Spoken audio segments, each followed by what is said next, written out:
Welcome, and thank you for tuning in. You're listening to the Beyond 50 radio program. I'm Daniel Davis. Many of us try to find answers in our lifetimes to discover what it is that we should be doing, how we can come to acquire that particular kind of information, and how much it serves us becomes the burning way that we try to resolve. Many of us find perhaps organized religion, such as that maybe our parents introduced us to, or perhaps we broke away from that particular tradition and decided to find things on our own. Joining us here on the Beyond 50 radio program today is someone who has developed a very unique and contemporary way of seeing one's nature. It's a friendly approach to seeing who you truly are. He calls this the Headless Way. It's a gift to the world, and we're going to discover the deep truth about your indisputable identity and then go on to rediscovering what that is in daily life. I'd like to welcome to the Beyond 50 radio program today our guest, Richard Lang. Richard, thank you for joining us here on the program today. You're welcome. Can you hear me okay? I can hear you just fine. There'd be no headlessness in this moment, just a wonderful conversation, I would think. Very good, very good. Now, Richard, I went on to do a little research on this, and it went into a wonderful and fascinating short documentary that I believe you were the host of, which was talking about how all this actually got started with one Douglas Harding. What I'd like you to do for the listeners is briefly kind of start there to kind of give them a feel about what we're about to explore here. Oh, good idea. Well, thank you very much for inviting me onto this program, Danielle. And I'm calling from London, so we're communicating across the globe here. Very good. Always exciting. Well, this is, we call it the Headless Way, which sounds a bit outrageous, really. But as you indicated there, it was started by Douglas Harding, who's passed away 10 years ago now. And he was an Englishman, and he grew up in a fundamentalist Christian group called the Exclusive Plymouth Brethren. And they were, as I say, a fundamentalist group. And his father was very devoted to it and put all his trust in God. I mean, in 1916, when Douglas Harding was 7, I think, the Germans bombarded the town he was in. This is on the east coast of England. It was the First World War.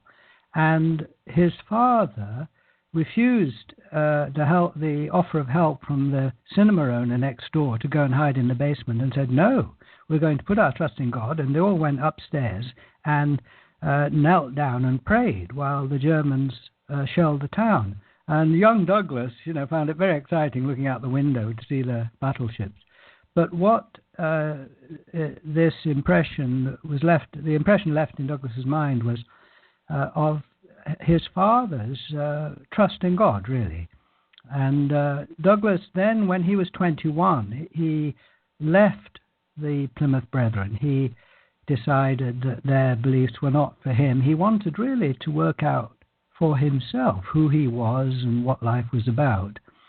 And his father was so put off by the fact that Douglas left that he cut him off. I mean, you may have heard of similar kinds of things sometimes. Sure, when absolutely. Yes, well, that happened to Douglas. And his father, just cut him off. Later, they got back in touch. But Douglas, it was quite a conscious decision to find out for himself what life was about. And he then went up to London. Well, he was in London at the time studying and to be an architect. And this is now in the 30s, I suppose. And he began questioning what he was, who he was. And he didn't want to just take on another belief system. He'd already rejected one. He wanted to find out for himself, and really through science, I suppose. And here's the first idea that he took hold of, which was relativity, really. The idea that what you are, in a very simple physical way, depends on where you are viewed from. And so if someone looks at you from several feet away, obviously you look like a person. But if they come up to you with instruments, then you're a patch of skin, and then you're some cells, and closer to your molecules and closer to atoms. And then he thought, well, if the observer goes away from me, what am I? Well, I'm the City of London, and then I'm a community, a planet. And so he got this idea that who he was, what he was a bit like an onion in that he had layers. Does that make sense to you? It does, absolutely. Yes. And so suddenly he was thrilled. He was in the City of London, and he was aware he was made of cells, and he didn't know how, if he decided to raise his hand, how all his cells knew what to do. Mm-hmm. And then he felt like a cell in a greater body of the City of London. And so this was not a dry, abstract inquiry. This was a thrilling, kind of wondrous exploration of what it was to be alive. Well, what happened next was that he then he met a girl, and they got married, and they went to India. This was 1937, before the Second World War, of course, and he got a job as an architect in Calcutta. And so they went off, and they had a couple of children there. And Douglas's inquiry into who he was deepened and intensified. And the war broke out, and the Japanese were coming up through Burma, and he just thought, I've just got to really find out who I am before I die. This is for some reason or other, this was the most important question to him. Some people never ask this question. He asked it. What am I? And I want to find out for myself. Now, he had this idea of being like an onion with layers. And of course, we identify with these layers. You identify with your body or your family or your country or your planet or your aching tooth. Right, exactly. Or somebody, for instance, you might meet someone new and they'll, say, well, tell me what it is you do. And they'll identify with their jobs, that that's who they are. Whether you're a janitor, you're an accountant, or I'm a lawyer, but you identify with those. Absolutely. Yes, and at the same time, you might identify with being a father or a son or a brother or, all kinds of things. And now, Douglas, he was thinking about being like an onion with layers. And obviously, as you come up, if you imagine the observer coming closer and closer to you, it's kind of asking the question, what am I, isn't it? Well, you're a human being, but what is that? Well, you're made of cells, but what are cells? Well, they're made of molecules. Well, what are those? Well, they're particles. So the nearer you get to the center of the onion, the less there is less solid it is. And so Douglas had this feeling that at the center of himself was this mystery, which was not kind of a thing, but it was still a kind of assumption. He said, but I don't want to believe in this. I want to, I want direct evidence of what I am at zero distance. And then he was in the Imperial Library in Calcutta reading, and he came across a book. And in this book about relativity and philosophy was a drawing. And I think your listeners will be able easily to imagine this drawing. Ernst Mach, who was a physicist and a relativist and a philosopher, decided he wanted to sort of just go back to square one about what it was to be alive. And so he did a very unusual thing. He drew a self-portrait of himself, but without using a mirror. Now, most self-portraits, Rembrandt or whoever it is, I suppose they have a mirror, and then you draw what you see in the mirror. Well, the mirror, in a way, is showing you what you look like at, say, 3 feet. But this picture by Ernst Mach was what he looked like from his own point of view. So he drew his body, he drew his arm reaching out to the drawing board, and he drew all the way up to about his chest. And then, of course, you can't see your head, can you, from your own point of view? And so he drew his body without a head, first-person view. He drew his nose, which kind of curved from the ceiling down to the floor. Now, if your listeners just look at their own body, they'll see, I expect, they're in the same condition. You can see your arms, you can see your body, see your nose, or a big, big kind of blur on one side of the view, but you don't see your head. And instead of your head, you see the world. And when Douglas saw this, he said, that's what I see of myself. Others see my head from several feet away, but when I look right at myself privately, I am, in a sense, headless. You don't see your own head. And suddenly Douglas was seeing what he was like privately. He was headless, space for the world. So this was really, Douglas realized he'd kind of found what he was looking for. Direct experience of himself at zero distance, which is actually, it's a non-verbal experience, it meant an awful lot to Douglas. He'd now kind of discovered the secret about himself, and he then spent about 5 years. After the war, he didn't go back to architecture. He wrote a huge book called The Hierarchy of Heaven and Earth to explore the meaning of this and how this fitted in with science. It's just the most wonderful book. And then he sent a version of it to C.S. Lewis, and C.S. Lewis wrote back. He said, "I have never been so drunk with a book of philosophy, for years," and it was published. Now, what happened after that? Now, it was published in 1952, so we're going back a long time now. He then went back into architecture, and really no one understood what he was talking about. Of course you've got a head, Douglas. Of course don't be silly. You just can't see it. And so, apart from C.S. Lewis, who'd understood the book, he was on his own. And it was only in the mid-60s that he wrote a book. He came across the Buddhist Society, got in touch with them, because he read the Zen Buddhists from ancient China. And for the first time in his life, he found people who were talking about being headless, about being space for the world, in a sense. And so he phoned the Buddhist Society up and went along. And they published his next book, which was called On Having No Head, which came out in the 60s. And then from there, he gradually began to share this view with people.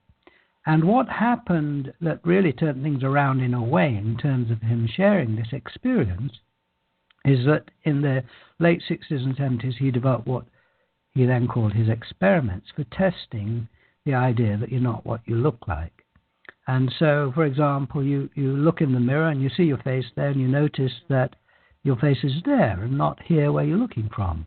Or you look at someone else, and you can see their face, but you don't see your own at the same time. So we call it face to no face. And so I met Douglas when I was 17, back in 1970. I'm 64 now. And I was looking, I'd sort of put aside Christianity as a 16-year-old and was reading up on Oriental religions, went to the Buddhist Society, never heard of Douglas Harding, went and did a workshop with him, did the experiments, and saw who I really was. And it was so simple. You didn't have to believe anything. You just did these exercises. They're all on the website. And Douglas then had many friends he shared this with. So I used to go and visit him and made friends. And for one reason or another, it just really kind of rang bells with me. And I knew from that time, really, that I wanted to share this. And as I said, Douglas passed away about 10 years ago. And I spend a lot of time sharing this, facilitating workshops. As you might know, we've got a workshop in Brighton Bush Hot Springs, the end of June. And I've written several books. We've got lots on the website and videos. So that's a quick potted history. Very good history, too. And I wanted to resonate something with you that I think, to me, was pretty exciting about this. I was told about the interview, obviously, before as it was coming up, and I just kind of put it in the back. And for some reason, I got intrigued, and I thought, okay, well, it was suggested, why don't I go on YouTube and take a look at this? And when you were talking about, for instance, Douglas Harding's adventures in the Orient, in China, and Buddhism, Here's what I found intriguing, to me anyway, is that back in the latter part of the 1980s, I began to embark on a particular path of exploring what was known as Zen, and of course Zen Buddhism. So being like a lot of people who discover, let's call it your new religious path, if you will, you get excited about it. You can't just get enough of just tearing into it and reading everything you can get your hands on. I happened to come across that very book called On Having No Head, okay? And at first it didn't resonate, but I go, that title sounds familiar.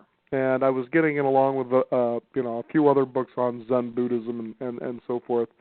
And I remember reading, now I wasn't really sure that was a book, but the title did sound familiar. I just remember years ago this guy talking about On Having No Head.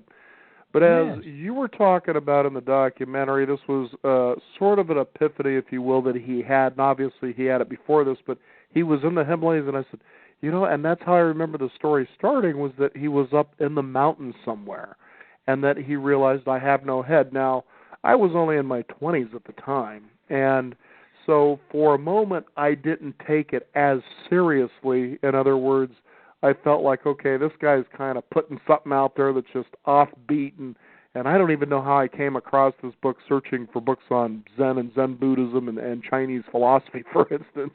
But as you talk about this, that wasn't mentioned in the documentary, that he was interested in China, that they had the same thoughts. And I was like, wow, I can't believe I'm actually talking with someone who's, and we'll talk more about this later, perhaps, but now let's talk about seeing. What is that exactly? Because as you were describing in the documentary, it was described as that this seeing and discovering who you are, that here are the benefits, some intriguing ones, and I know that all of us from time to time may experience this, maybe even by accident. Things become effortless, easy, it's almost like you're doing nothing. Let's talk about what seeing is exactly, and is it the same as enlightenment? Well, it depends what you mean by enlightenment, I suppose.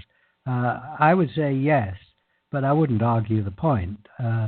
But if we say that enlightenment is being enlightened as to your true nature, yes, I would say that's it. But it's essentially a non-verbal experience. Now, it's kind of your private, secret experience.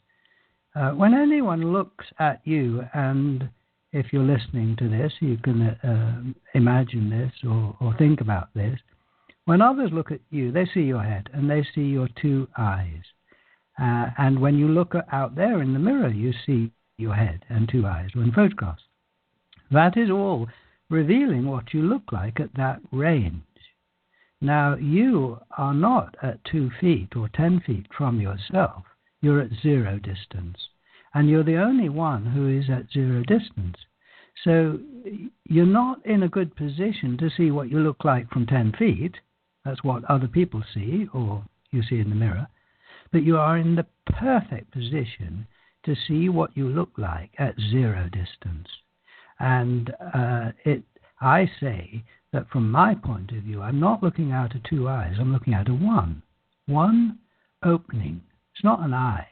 Now, if your listeners just hold their hands out in front of you, and I just really encourage you to join in like a 5-year-old, and you see your hands in front of you, now just bring them slowly back past either side of your head, except notice from your point of view, they get bigger and then they disappear. And I've got my hands now disappeared into the great void, I would say. And then when I bring them forwards, of course I understand everyone else sees my hands coming forward past my head, but my point of view is they appear magically out of nothing. And this is a private, non-verbal experience. It actually, I can't imagine anyone doesn't have the same experience. When you do that, from your point of view, your hands disappear. Now, that's the experience. And I say everyone has the experience. That's disappearing into what I call my single eye. And here's another very simple thing. If you hold your hands out in front of you and make two circles and put them together like binoculars or glasses, and you see two holes there. Now put them on as if you're putting on glasses, and really, if you're listening, just have the curiosity to do it. Put it on, and you see the dividing line disappears. The two become one. And that's indicating this undivided, open awareness that you're looking out of. Now, some people say, well, that's amazing, and other people say, so what? Right? So I think either reaction is valid. You've got the experience. Now I think the fun of it is to find out if that means something to you, and how being aware of this open space where you are, what difference that might make in your life. And I find, and many, many of my friends find the same, that it makes a huge difference, at least most of the time. Right. Now, let's talk about we've talked about what seeing is. How does it affect people when they come to that point? Well, in a lot of different ways. But for example, here's a way in which I find it affects relationships, for example.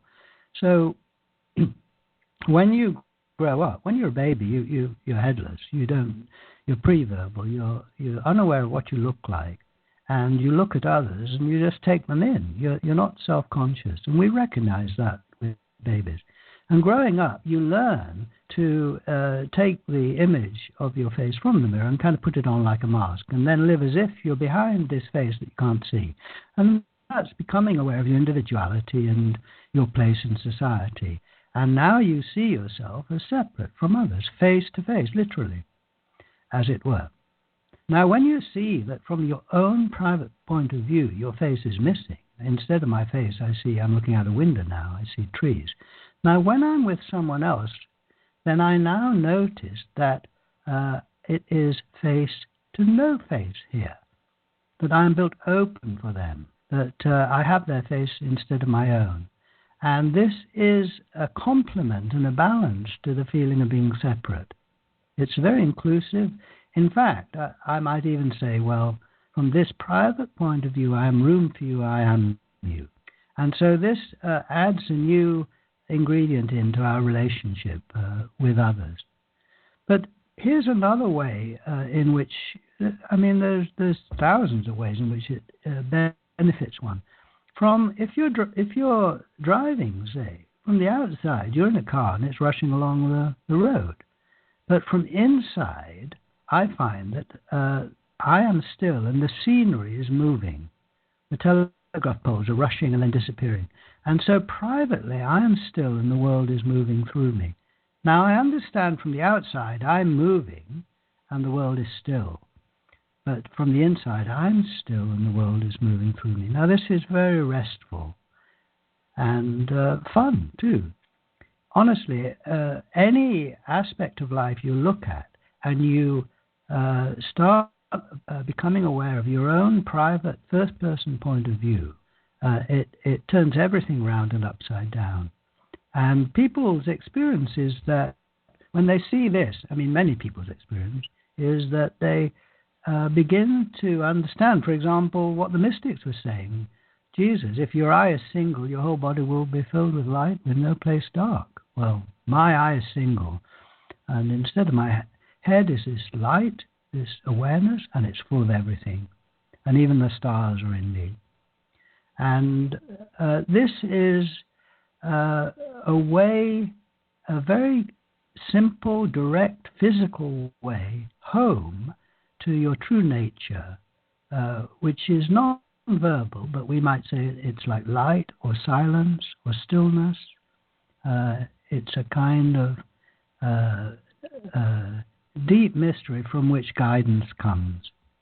And the idea really is, once you see this, if it appeals to you, if it touches you, if you say, oh, that's true, I've never thought of that. I can't see my head now, instead I see the world. If that kind of just rings a bell or just lights something up, if I suggest you look at the website. There's lots of things on to encourage you and to help you reflect about this. And and then encourage you to sort of practice in a way. It's a ongoing meditation. Does that ring bells with you, Daniel? It certainly does, and certainly with a conversation that we can I'd like to have off the air. But the thing is it seems people are out there seeking. They're always out there looking outside of themselves for answers. And I suppose one of the small conclusions I drew, especially after watching the documentary, was that it was the idea that, as you see out into the world, as you were saying, seeing out with one eye, because actually you don't see, there's a divider and you see two separate, worlds that seem to be the same thing. But that one thing, it's the awareness and that feeling of going, wow, this is in my life and in my reality now. This is kind of interesting, almost like watching a film on the big screen, so to speak. Yeah. And that you don't have to be attached to that. And I think, one thing that was so true about Buddhism is that it teaches you how to release yourself from attachment, to become detached.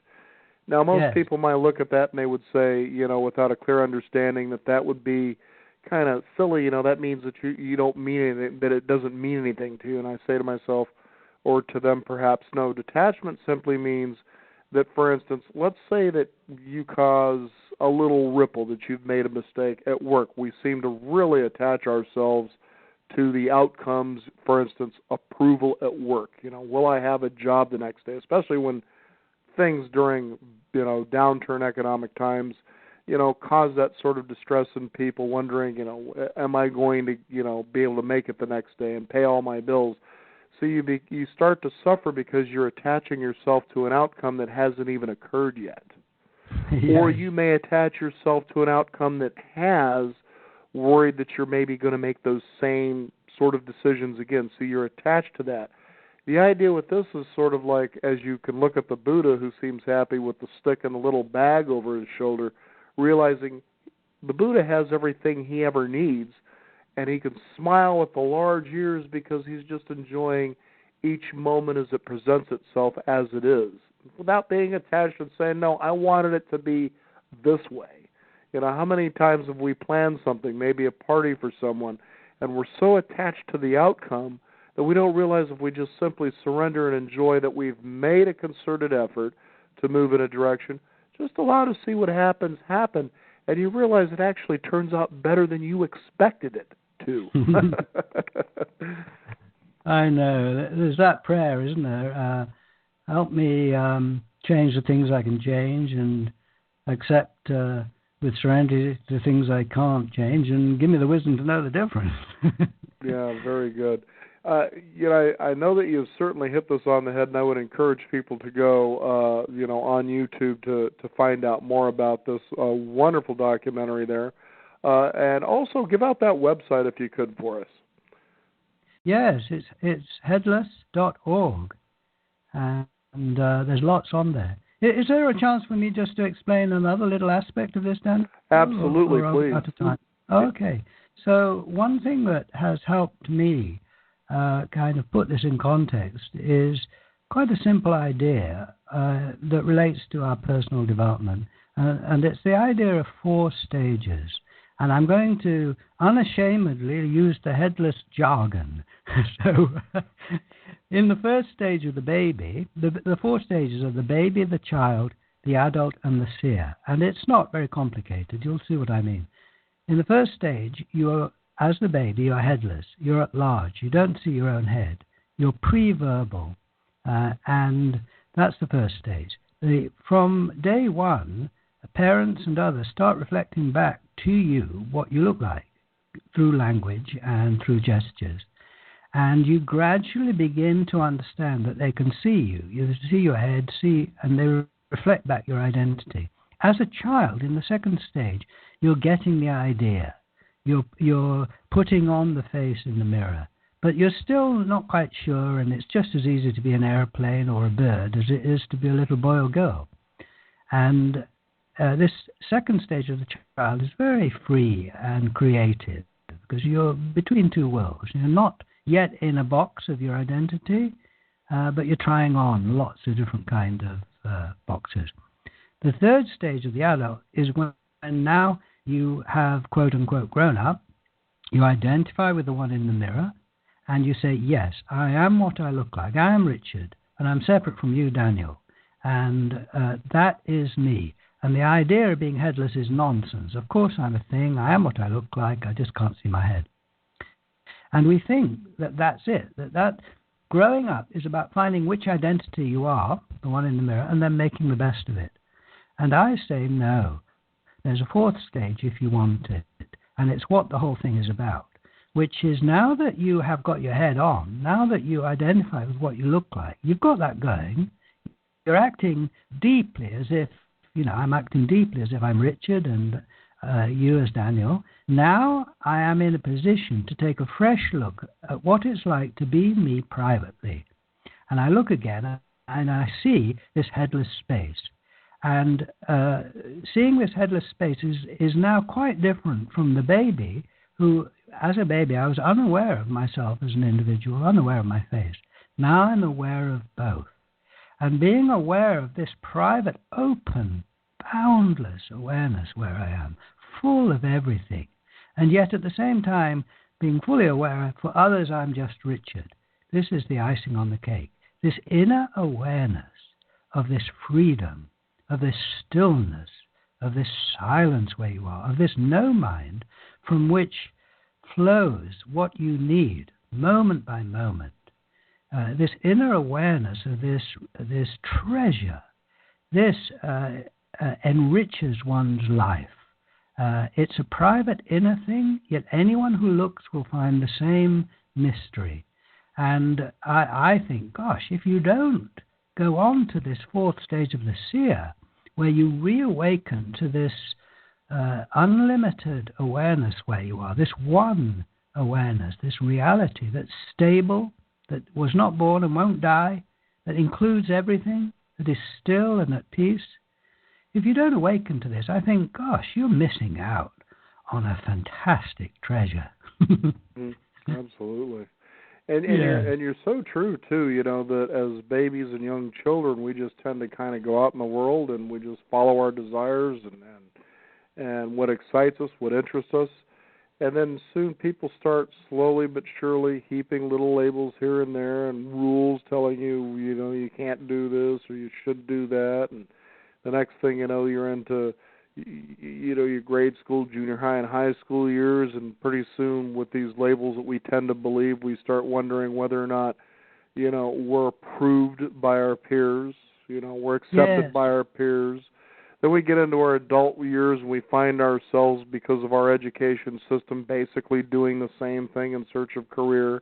Am I doing the right thing? Am I doing well enough? Do you approve of me? Can I make more money? And finally, by the time you get to midlife, they have what's called a crisis. And you can see how following all this stuff the whole time you realize that was so unnatural. What do I do now? I've tried all these things. I believed in what I was told about who I am. And I realize this just somehow naturally, inherently, and even intuitively just isn't working. What can I do now? And that's where the crisis, I think, is a possibility. What are your thoughts on that? I think you've described it very well there, Daniel. And I think one way of looking at it is growing up is taking on board what other people tell you are. And you have to do this. This is appropriate. This is being socialized. This is accepting you are the one in the mirror and accepting responsibility for that, more or less. I am Richard and I take responsibility for what I do and say. That is appropriate, important. There's no way around it. But what all the great teachers have said, really, when you boil it down, is that is not all that you are. One way or another, in different languages, depending on the culture, the Headless Way is a modern experimental way of saying, that's right. Have a look for yourself now. Just put aside for the moment what everyone tells you are, the one in the mirror, and look for yourself. And notice you do not look like to yourself the way that others see you. Where you are is this headless open space full of everything. Now, this is, any of your listeners who are in my age bracket, or over 50, I suppose, you look in the mirror and the news is growing older every day, isn't it? Absolutely. Yes. Now, how do you solve that one? I don't think you can solve it at that level. But you look on your side of the mirror at the one looking at the face in the mirror. This is very radical. And it's radical because it's asking you to look and not think. In fact, you could even point your finger back at the place you're looking out of now. Point, and notice it's pointing not at the face, but at no thing. Now, this no thing does not get older. This no thing was not born and won't die. Now, this is to be explored, to be experienced, not believe in. But this is rejuvenating, re-energizing, encouraging, optimistic. It is the simple truth. But you have to kind of put aside what everyone's telling you that you are and look for yourself. So it demands a certain amount of courage and prepared to just be alone in a way for a moment and just look. But wow, the rewards are just fantastic. And anyone who finds this at all interesting, go to the website, headless.org. There's lots to look at there. You'll find my address there, my email address. Get in touch. We have online video meetings that are free. We welcome inquiry and friendship. Anyone who finds this of value is welcome to get in touch. Yes. And I might encourage also the listeners to come to know as well is that as Robert Harding was coming to this particular way, is that he really, to me, it seemed, used a very scientific approach. He didn't seem to sit around philosophizing about possibilities like you might see, let's call it the guru flavor of the day. And usually what they're doing is borrowing the work of somebody else anyway, who was, as you would say, out in the woods for 40 days and 40 nights when they finally got hit and realized, wow, this is it. And you hear those kind of stories quite a bit, but usually the guru flavor of the day is out there thinking they're finding a way. And what they're doing, it seems, usually to me anyway, is dangling the hope that somehow what they do or what they share with you, that should you decide to follow those practices, is that it'll alleviate you from suffering, from, emotional trauma, troubles, whatever the case may be, that you'll always be happy and all the bad things just won't happen anymore.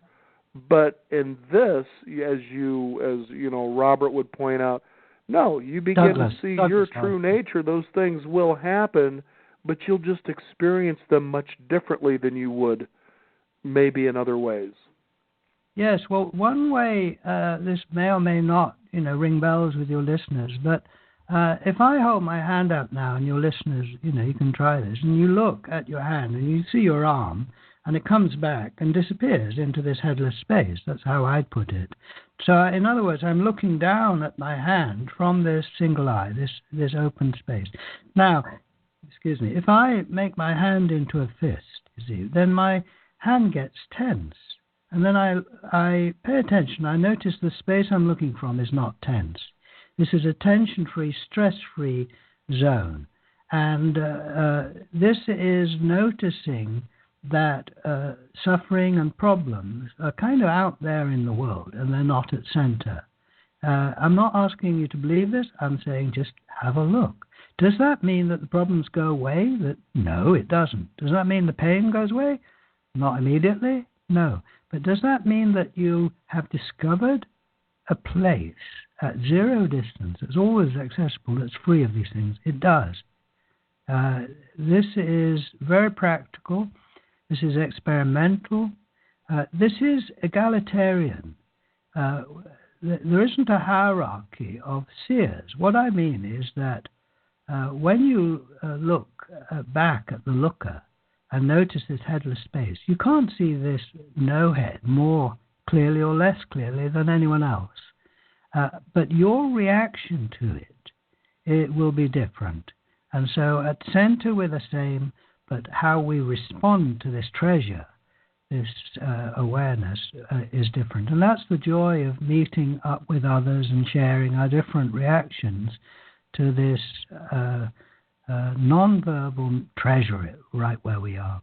I mean, when we're talking, Daniel, I can hear my voice and then I hear your voice, but they're both occurring in this one consciousness that I am. And so I say, well, all right, I understand this is Rich's voice and that's Daniel's voice, but from another point of view, they're both within me. I've got two voices here. Another way to look at it, too, especially as I went into radio, is, and this is a fun one, too, I think it could possibly be an experiment, if you will, because I know that you have experiments in your workshops that you have people use so they can come to, I guess, an understanding and embracing what it means to be a seer or to be seeing. And that is, there's a way that you hear yourself when you speak. And then there's a way that others hear you. Now, one of the funny things about, for instance, this industry is that you actually have to talk. And the other certainty in this industry, too, is that you certainly have to hear yourself by listening to a recorded self. Yeah. And it is absolutely consistent. I've never heard anything other to the contrary, is that when people hear their recorded voice, they feel a sense of, ooh, that's not really me. I don't like listening to myself. And it's the same thing in film, too. For instance, we might work with people who decide, I'm thinking about promoting my workshop or my business, and I think maybe being on camera and talking about what it is I do would be a good way to do that. And so you say, okay, so you put them in front of the camera, and inevitably when you're done recording and you hit playback, you could just feel the energy from these people as it makes them nervous to see themselves on film. Yes. Yes, I know, I understand that, and I subscribe to that myself, of course. Yeah, that's quite common. But I think that one thing that people find with headlessness, I have a friend, Sam, who plays guitar, and when he came across this, he said before he used to be aware of his headless nature, when he performed, then he felt very nervous. He felt under inspection, stage fright, all that kind of thing. Sure, absolutely. Am I, why are all these people looking at me? And, will they like what there's all these thoughts about what you think out there is actually responding to. Mm-hmm. That's right. And then after headlessness, first time he went out on stage to play, he sat down, and got his guitar out and then noticed that from his own point of view, he disappeared. He was this empty space full of the audience, and his self-consciousness dropped away. He was just playing from this open space. Now, this doesn't mean to say that, in other subsequent times his self-consciousness didn't come back a bit. But this is, because we need that. But this is a very common experience for people who become aware of their headless true nature. They're giving a talk, and suddenly they notice that they are open space for the audience, or something like that. I find it in my in situations like that. I have suffered from self-consciousness, like us all. That's the social thing. What freedom comes from seeing that you're this open space? It's a bit like being invisible in a way, but fully present and operational. And this means that this encourages you to express yourself authentically, to connect with people, to look at people in a kind, open, non-intrusive way. When you're face to no face with another, you're taking them in, you're listening, you're being attentive. This is really, I think, at root, love. It is noticing that you are space for the other. The Indian gesture, namaste, when you put your hands together in a kind of greeting that you may be familiar with, is you put the two hands together. It symbolizes the two are one in a way, I suppose, and that the one in me is the same as the one in you. Now, when you do this gesture, I think this is offering the highest respect to another, because I don't think you can offer more respect to another than acknowledging their true nature, that they're God. Now, when you see who you really are, I think this is the same thing. you're seeing this one undivided awareness that is room for, that becomes the other. And so this is a kind of direct experience of being the other. This is the foundation of love, of tolerance, of love, of being the other, really. I think that when you're headless, you can, with authenticity, say to the other person, I am you. Yes. And that's so true when you consider, for instance, years ago, back in the late 1980s, there was a sort of a mentor that I had as I was embarking on my quest. And one of the things he talked about, and although I didn't quite understand it at the time, is the idea or the philosophy of the mirror. The world actually mirrors back to you exactly what it is you believe you're seeing. And you're hearing a lot about this day and age. In fact, it's starting even to make it into mainstream film. The idea that what's happening outside of you is actually you. That you're actually your energy inside, what you think, what your thoughts are, what your feelings are. Those become expressed externally into the world, as physics would suggest or says. The idea that you begin to form reality through your consciousness or your intention. Is that kind of also a way that seeing is, and in realizing that, you go, well, if that's true, then why can't I have a more peaceful experience or world? That doesn't mean we're not going to have troubles or disappointments, but why wouldn't we want to change our intention in knowing something like that? I think you're right there. And this idea of the mirror, is in many different cultures. Here's a way I think about it. If you just, relax, pay attention, and look at your view out, which is headless. You can't see your head. You see a bit of your nose. Now just stay with this for a moment and notice the view fades out all the way around the edge, and you can't see anything around it. This is what I call the single eye. I'm talking about what you're actually seeing. As you're looking ahead, the view fades out, maybe about where the ceiling is. On the left, the wall disappears into nothing. On the right. Now, this is in a way like looking at a mirror. I mean, it's kind of roundish, but it fades out all the way around. It's kind of hanging in nothing there. And you don't see yourself looking at it. You are this open space. So one is looking at oneself, like looking in the mirror. But I'm looking out now, I can see a tree. There's nothing in the way of the tree. I'm empty for it. Now I look at the sky. And this whole view is hanging here in this open space. And I'm sure that's true for everyone. A different view out from this boundless awareness. And if, for example, the listeners close your eyes for a moment, and instead of all the colors and shapes, you get darkness. Now, how big is that darkness? See, I can't say. There isn't another one to compare it with. And then I listen to sounds, and the field of sound is arising in this awareness, this silence. And all the sensations and thoughts and feelings are happening in this awareness, and they don't disturb the awareness. And then I open my eyes, and magically the trees and the sky reappear in this nothingness. Now, this is a life of wonder, of attention, of endless discoveries. It's just, personally, I can't think, why would anyone not want to live from their true nature? And it's like being in disguise. Here at Center, I am the one.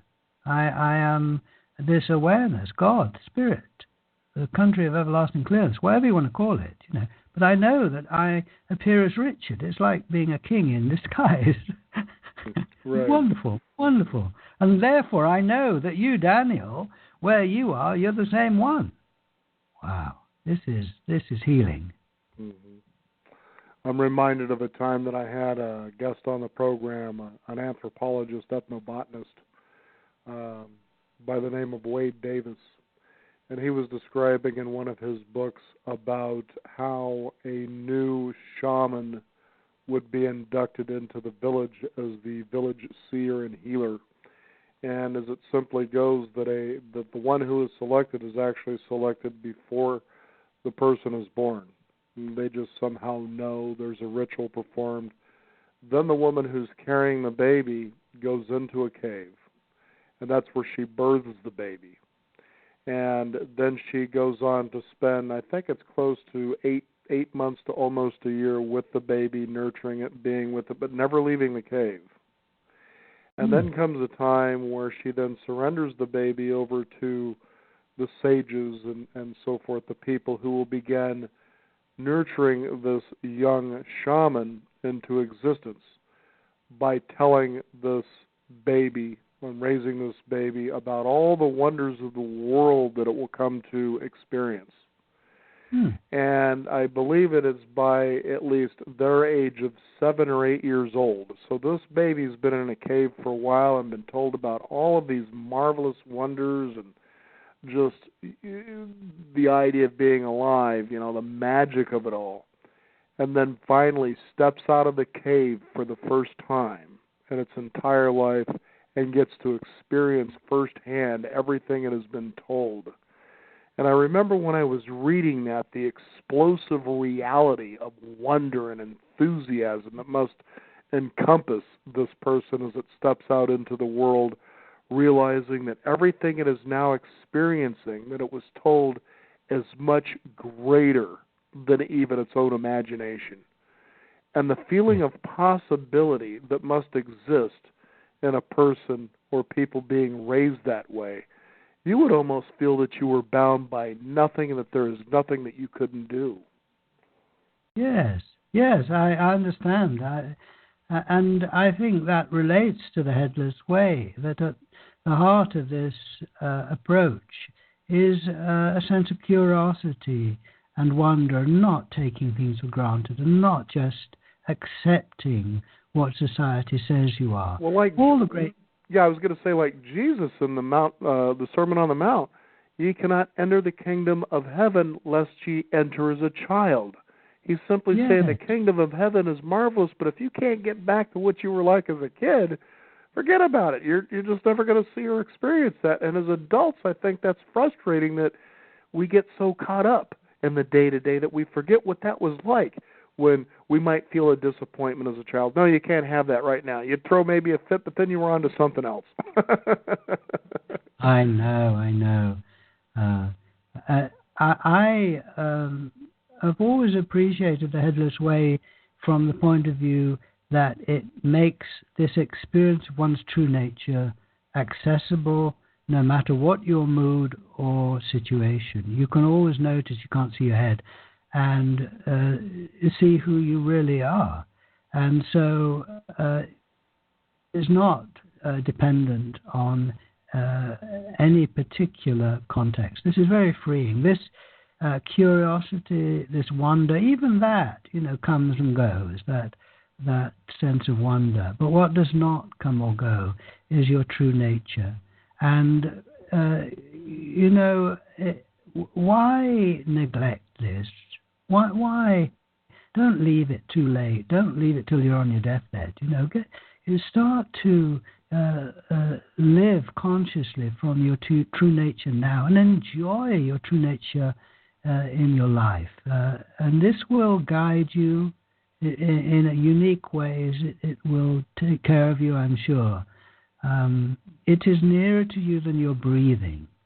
It is not dependent on your understanding, what you've read, how much you meditated. Just take a look at the looker. Point back. Put your hands back into the void. Go to the website and do the experiments. This is a great treasure, and it's closer to you than anything, nearer to you than your breathing. It looks and feels like nothing. That's why people walk by. That's why they dismiss it. We say, oh no, I want a wow experience. I want it to change my life. Well, it will change your life and it will give you wow experiences. But the essence itself is very simple, humble really, silent. But in that humble place, all the glories will be revealed. I feel sure about that, yes. And one thing to be certain is this: you can take care of serious things, just don't take things so seriously. Very well put, Daniel. Yes. Richard, it's really been a pleasure to have you here on the program today. Yes. And again, for our listeners, go ahead and give out that website where they can discover Yes. more about Well, this, events that you're going to be, participating in, things like that. Well, the event in your area, which is up at Brighton-Bush at the end of June, is several days doing the workshop, doing the experiments with friends. Delightful place. I don't know if you know Brighton-Bush Hot Springs, Daniel, but it's just glorious. Yes, I believe Brighton-Bush Hot Springs is located outside of Portland, Oregon, for our worldwide listeners. So if they ever happen to be in Oregon, from anywhere in the world, England, for instance, then Brighton-Bush is actually more or less just right outside of Portland, Oregon. Yes, about 2 hours. But otherwise, you'll find all the information about workshops on our website, which is headless.org, and you can get in touch with me through there, and you'll find all the experiments and links to videos on our YouTube channel. And if you want to drop into any of our free online video meetings, which are where we hang out, just get in touch. So there's an enormous amount available for free if you feel drawn just to taking the next step and seeing what is on offer here. Yes. Well, thank you very much, Daniel. Been a real pleasure to hang out with you and be the one space in which our conversation has unfolded. As one phone to one no phone. That's right. Richard, again, it's been a pleasure for you to come on the program and share what is known as the Headless Way. A real pleasure. Yes. Thank you. A delight. Thank you. We want to thank you, the listeners out there, for joining us. You can also discover more. Visit us at beyond50radio.com. That is the number 50. We encourage you to sign up for our weekly e-newsletter and keep up to date with what's going on in the world of Beyond 50 as well as upcoming programs. I'm Daniel Davis. Thank you for tuning in. This is the Beyond 50 radio program, and remember, live your day past halfway.